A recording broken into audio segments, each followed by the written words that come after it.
আসসালামু আলাইকুম। আমি টাইগার আরমান খান, ঢাকা বুদ্ধিজীবী কবরস্থান থেকে আসছি, সাংবাদিক। আপনাদের দেশে চাষবাসের অবস্থা জানতে আসছি, একটু বলেন।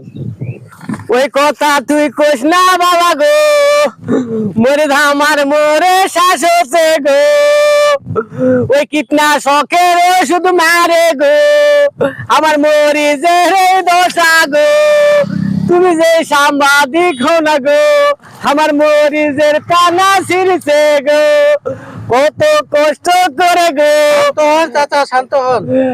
ও বাপে তুই কইস না গো, এমন কথা কইস না গো, আমার মরিজের সর্বনাশ হয়েছে গো, এখনো শুধু বাংলাদেশে গো, মরিজের টানা বার হয়েছে গো।